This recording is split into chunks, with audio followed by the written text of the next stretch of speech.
Hi everybody, this is Laura, City Scrapper. Thank you so much for joining me on my channel. Today I have a layout that I made for the June Crazy Craft Obsession Rainbow Magic Hop. This month we're working with the color blue. We are incorporating papers and elements that are blue, and we can also include some neutral colors as well. I'm using a sheet of 49 and Market pattern paper for my background. The name of the collection this is from is Tranquility. I absolutely love this collection. This is the second pack of this paper that I purchased. It has blues, and then the neutral color that this collection has is gray. So you'll notice that it's not a bright blue. It is a muted blue with some hints of gray on the papers as well.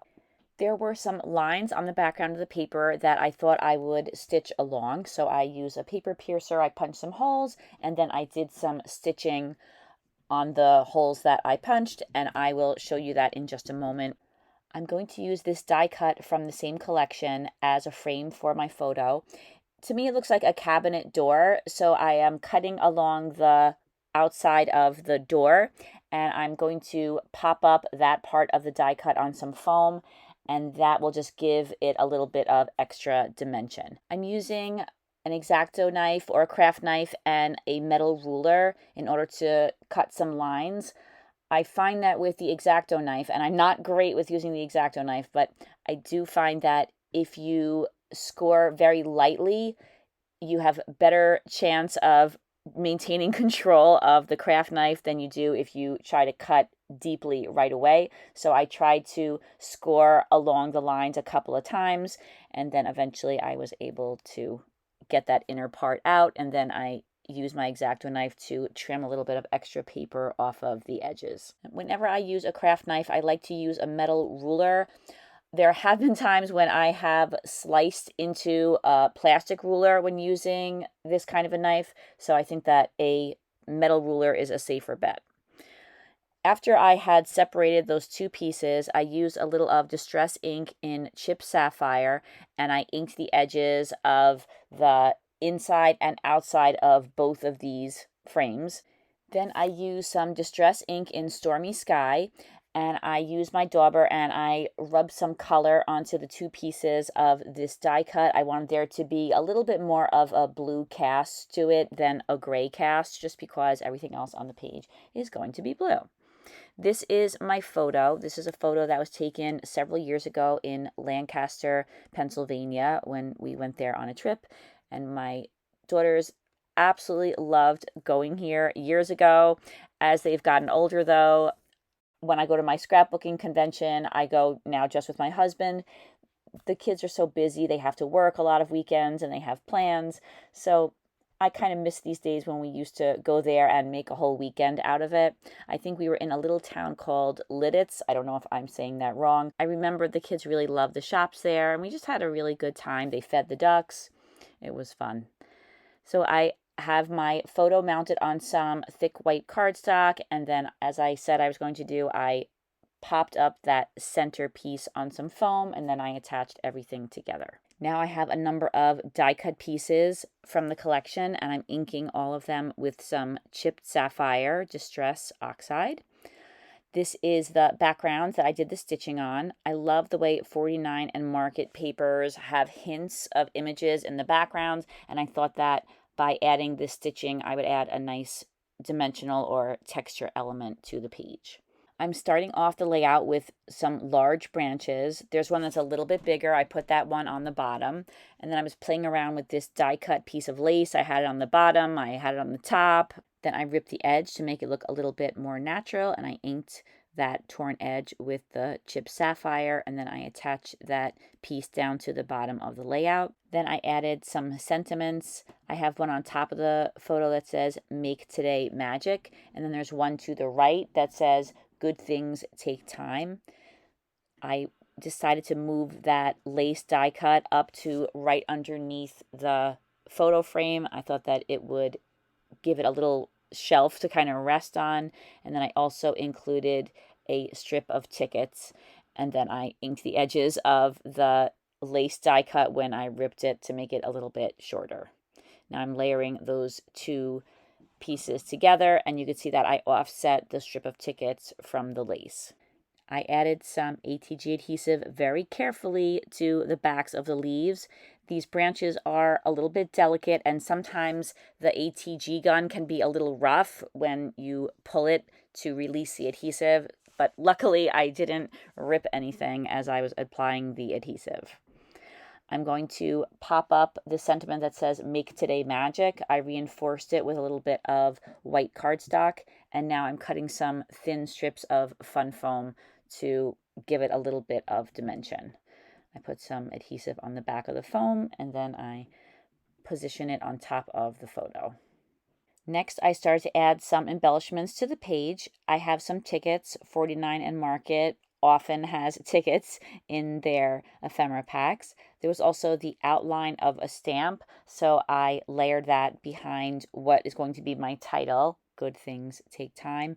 And then I added some die-cut butterflies. There was a really tiny butterfly. I put that in the upper left-hand corner, and then I have the larger butterfly on the right-hand side. I popped up the sentiment that's going to be the title on some foam, and I mounted that on the page with that outline of the stamp behind it. Now I'm popping the butterfly wings up on some foam, and I'm attaching those down. I just added a small piece of foam to the back of the small butterfly as well. I liked this die cut image of a heart with some string in the center, so I attached that down at the top of the photo frame. And then I added some flowers from my stash. I could see that I purchased this set of flowers in Tuesday morning. These are some 49 and Market flowers. I have one large one and one medium size in each of the clusters. And then after I added the white flowers, I went through my stash and I found some blue flowers.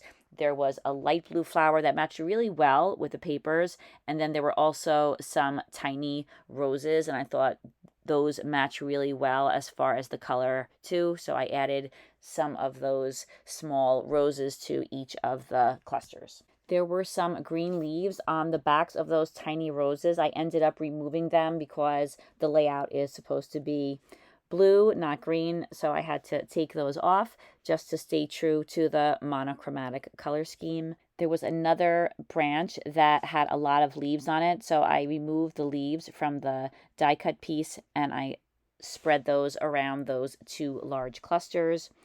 And then I left that for a while. I came back the next day and I decided that those white flowers, the larger ones, were just too large in comparison to the photo and the frame that's around it. So I went back into my stash and I found some white flowers that were not as big as the original flowers, but bigger than the flowers that are already there. And then I also added some small white flowers that I found I had in my stash. Those already have some diamond dust added to them, so they must have been from another project. I felt that the layout was missing a little something, so I thought maybe if I added some texture to the background, that would help. I'm using this Stamperia stencil and some Liquitex modeling paste, and I am spreading that around the background. It's a very subtle touch, but I do like the way that this adds a little bit of pattern to the background. I wish I knew what this stencil was made out of. It is very, very thin, and it's very flexible, which is great because that allows me to get the stencil into a lot of areas, especially since I'm stenciling after I've added the majority of my embellishments. I think that this would be a great material to make stencils out of, but I have no idea. It could be plastic. It could be another material. It's just, like I said, really nice and flexible and very, very thin. Here you could see how easy it was to tuck that stencil under that cluster. I added the Liquitex modeling paste in a couple of different places, and then I decided to peel up that whole frame and photo cluster and add some fun foam to the back of it. I just felt that that part of the layout should have a little bit more dimension, and then I added some ATG adhesive to the back of it. And I always point this out on my videos because I do go back later on once the video is done and add some wet glue to the backs of anything that has foam that I added to the background because eventually those pieces will come off of the background. The ATG adhesive won't hold foam down permanently. I felt there was just something missing color-wise from the layout, so I'm adding some embossed pieces of chipboard. They are both from Little Birdie. That is a company that makes a whole bunch of different scrapbooking supplies, including chipboard. And I ordered these quite a while ago, and I was really glad to finally have a layout that I thought they would look good on. I used some of the embossing powders that I bought recently. I got them at a creative reuse center called Retake Remake. I got a whole bunch of embossing powders. I'm really glad that I did because I had just the right colors of embossing powder. I thought that adding a darker blue would help to balance the color a little bit. There were a lot of lights and I thought not enough darks, and I think that this did the trick. I hope so. I add a couple of small flowers to the title, which I have pushed further into the upper right hand corner. And then I added some embossed butterflies. These were a gift that I am very grateful for. I think that they are just the right size to use on this layout. And now I'm creating a cluster in the bottom left-hand corner. I used the tickets that I was trying to put on the layout earlier, but they didn't quite work out. I also used a little torn piece from the lace die cut that's underneath the photo cluster and a book plate. And then I added some white flowers from my stash, one of the blue leaves, and I'm also now adding some die cut rhinestones. They don't have the sparkle of rhinestones, but they look exactly like them. I think they are a cool addition to the page. I wanted to give one of the elements in this cluster some dimension, since in all the other clusters on the page there are some dimensional elements. I layered the smaller ticket behind the larger one. I layered the die cut book plate on top of that little piece of the lace die cut. I attached those down to the cluster. I put the dimensional flowers back in place, and then I decided to attach those down. I used some gel medium to do that. I use the matte gel medium so that when it dries, there won't be any shine to it, which I think is perfect if you're using it as a glue. Sometimes I get a little lazy and I'll use gel glue to attach flowers down to layouts if I only have a couple of flowers, but I really think that the best adhesive to use for embellishments like that is the gel medium. I put a very tiny flower in the center of the butterfly under the picture, and I ended up doing the same thing with all of the other butterflies as well. I wanted to add some pearls, these are half pearls, to a number of the flowers that were on the layout. I have a bag of pearls that, for whatever reason, didn't make it onto a page, and they often don't have their adhesive anymore.